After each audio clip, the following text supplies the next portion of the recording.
CNN کے بین الاقوامی news bulletin کے ساتھ میں ہوں Waqar Hussain. Welcome back. Canada کے شہر ایڈمنٹن میں یوکرینی طیارہ حادثے میں ہلاک افراد کی یاد میں تقریب کا انعقاد کیا گیا۔ کینیڈین وزیر اعظم جسٹن ٹروڈو نے تقریب کے شرکاء سے خطاب میں کہا کہ اس قسم کا سانحہ ہرگز نہیں ہونا چاہیے تھا۔ مزید جانتے ہیں اس رپورٹ میں۔ کینیڈین وزیر اعظم جسٹن ٹروڈو نے کہا ہے کہ مشکل حالات میں متاثرین کو میری مکمل حمایت حاصل ہے۔ ہم متاثرین کے ساتھ ہیں، پورا ملک آپ کے ساتھ کھڑا ہے۔ کینیڈا کے شہر ایڈمنٹن میں یوکرینی طیارہ حادثے میں ہلاک افراد کی یاد میں تقریب کا انعقاد کیا گیا۔ کینیڈین وزیر اعظم جسٹن ٹروڈو نے تقریب کے شرکاء سے خطاب میں کہا کہ اس قسم کا سانحہ ہرگز نہیں ہونا چاہیے تھا۔ انہوں نے کہا کہ آپ نے ہمیں ذمہ داروں کے احتساب اور انصاف کے حصول کا مقصد دیا۔ البرٹا کے پریمیئر جیسن کینی کا کہنا تھا کہ انہیں پورا یقین ہے کہ وزیر اعظم اس سلسلے میں بھرپور کردار ادا کریں گے۔ واضح رہے کہ یوکرین کا بوئنگ 737 طیارہ تہران کے قریب غلطی سے لگنے والے ایرانی میزائل کی زد میں آ کر تباہ ہو گیا تھا، جس میں سوار تمام 176 افراد ہلاک ہو گئے تھے۔ طیارے میں 167 مسافر اور عملے کے 9 افراد سوار تھے۔ حادثے میں ہلاک ہونے والوں میں سے 30 کا تعلق ایڈمنٹن سے تھا، جبکہ 63 کینیڈین اس حادثے میں ہلاک ہوئے تھے۔ دوسری جانب یونیورسٹی آف ٹورنٹو میں بھی ایک تقریب کا انعقاد کیا گیا جس میں کئی سو افراد نے شرکت کی۔ کینیڈین ڈپٹی وزیر اعظم کرسٹیا فریلینڈ بھی تقریب میں شریک ہوئیں۔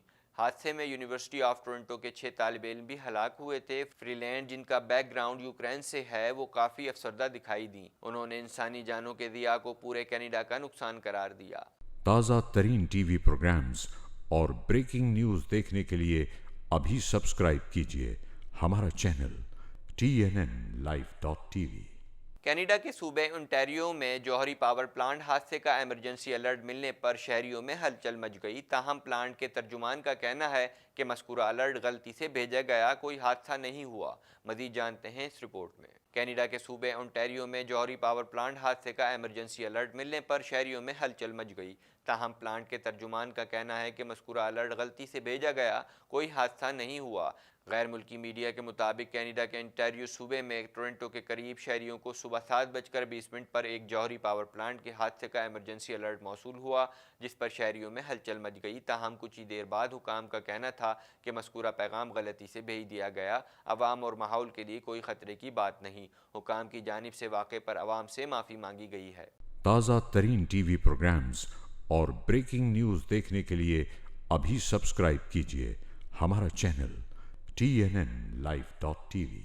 کینیڈین صوبے کیوبیک کے بڑے حصے کو اس ویکینڈ پر سال کے بڑے موسم سرما کے طوفان کا سامنا کرنا پڑا، جس کے نتیجے میں 32,000 کے قریب افراد بجلی سے محروم ہو گئے۔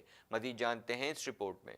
کینیڈین صوبے کیوبیک کے بڑے حصے کو اس ویکینڈ پر سال کے بڑے موسم سرما کے طوفان کا سامنا کرنا پڑا، جس کے نتیجے میں ہزاروں افراد بجلی سے محروم ہو گئے۔ شدید طوفان کے پیش نظر شہریوں کو سفر کے دوران احتیاطی تدابیر اختیار کرنے کا مشورہ دیا گیا۔ حد نگاہ کم ہونے کے سبب ہائی وے 20 کے 55 کلومیٹر کے حصے کو ٹریفک کے لیے بند کر دیا گیا۔ ٹروڈو ایئرپورٹ کے ترجمان کی جانب سے کہا گیا ہے کہ طوفان کے سبب درجن بھر پروازیں منسوخ کر دی گئیں، جبکہ مسافروں کو ایئرپورٹ روانگی سے قبل اپنی فلائٹ چیک کرنے کو کہا گیا ہے۔ ہائیڈرو کیوبیک کی جانب سے کہا گیا کہ جلد ہی متاثرہ علاقوں میں بجلی بحال کر دیں گے۔ تیز ہواؤں اور شدید موسمی اثرات کے سبب بجلی کی فراہمی معطل ہوئی۔ واضح رہے کہ انوائرمنٹ کینیڈا کی جانب سے کیوبیک میں مزید برف باری کا امکان ظاہر کیا گیا ہے، جبکہ درجہ حرارت -4 سے -11 سیلسیس تک جا سکتا ہے۔ تازہ ترین ٹی وی پروگرامز اور بریکنگ نیوز دیکھنے کے لیے ابھی سبسکرائب کیجیے ہمارا چینل TNNlive.tv۔ کینیڈا کی کنزرویٹو پارٹی کی قیادت کے لیے دوڑ کا آغاز ہو گیا ہے۔ کنزرویٹو پارٹی کے قائد اینڈریو شیر نے گزشتہ سال دسمبر میں اپنے عہدے سے استعفیٰ دے دیا تھا۔ مزید جانتے ہیں اس رپورٹ میں۔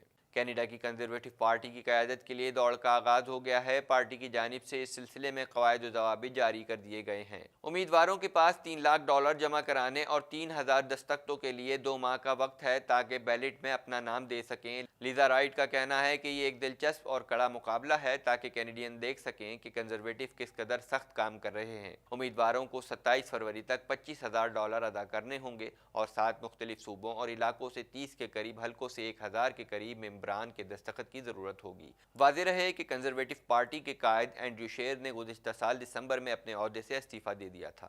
تازہ ترین ٹی وی پروگرامز اور بریکنگ نیوز دیکھنے کے لیے ابھی سبسکرائب کیجیے ہمارا چینل TNNlive.tv۔ یوکرین کا مسافر طیارہ ایرانی میزائل کا نشانہ بننے کے خلاف تہران میں لوگ حکومت کے خلاف سڑکوں پر نکل آئے۔ مظاہرین نے مرنے والوں کی یاد میں شمع روشن کی اور حکومت سے استعفے کا مطالبہ کر دیا۔ مزید جانتے ہیں اس رپورٹ میں۔ یوکرین کا مسافر طیارہ ایرانی میزائل کا نشانہ بننے کے خلاف تہران میں لوگ حکومت کے خلاف سڑکوں پر نکل آئے۔ مظاہرین نے ایرانی حکومت کے خلاف احتجاج اور نعرے لگائے، مرنے والوں کی یاد میں شمع روشن کی اور حکومت سے استعفے کا مطالبہ کر دیا۔ ایرانی حکام نے مظاہرے میں شریک ایران میں تعینات برطانوی سفیر کو گرفتار کر کے کچھ دیر بعد رہا کر دیا گیا۔ برطانیہ نے سفیر کی گرفتاری کو ویانا کنونشن کی سنگین خلاف ورزی قرار دیتے ہوئے معافی مانگنے کا مطالبہ کیا۔ ایرانی میڈیا کے مطابق برطانوی سفیر کو امیر کبیر یونیورسٹی کے سامنے حکومت مخالف مظاہرین کو اکسانے پر حراست میں لیا گیا۔ دوسری جانب امریکی صدر ٹرمپ نے ایران میں حکومت مخالف مظاہروں کی حوصلہ افزائی کی۔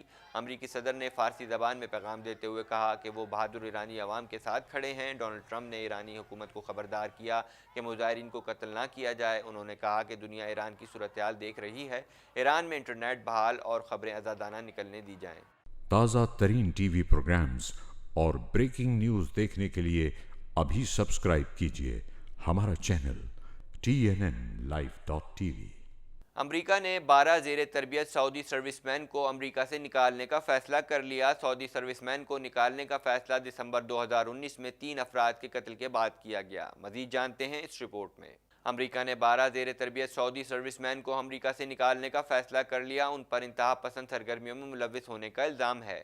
امریکی میڈیا کے مطابق سعودی سروس مین امریکی بحری اسٹیشن پر تربیت حاصل کر رہے تھے۔ گروپ کے بعض افراد پر چائلڈ پورنوگرافی کا مواد رکھنے کا بھی الزام ہے۔ میڈیا کا کہنا ہے کہ سعودی سروس مین کو نکالنے کا فیصلہ دسمبر 2019 میں 3 افراد کے قتل کے بعد کیا گیا۔ سعودی کیڈٹ الشمرانی نے امریکی اڈے پر فائرنگ کر کے 3 افراد کو ہلاک کر دیا تھا۔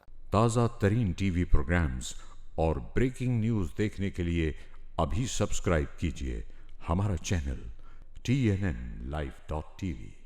امریکی میڈیا کے مطابق جنرل قاسم سلیمانی کے قتل کے لیے اسرائیلی انٹیلیجنس نے امریکہ کی معاونت کی تھی اور اسرائیلی خفیہ ایجنسی سے ہی امریکہ کو تصدیق ہوئی کہ سلیمانی دمشق سے بغداد کس طیارے میں آ رہے ہیں۔ مزید جانتے ہیں اس رپورٹ میں۔ ایرانی پاسداران انقلاب کی ذیلی تنظیم القدس فورس کے سربراہ میجر جنرل قاسم سلیمانی کے قتل کے لیے اسرائیلی انٹیلیجنس نے امریکہ کو خفیہ معلومات فراہم کی تھیں۔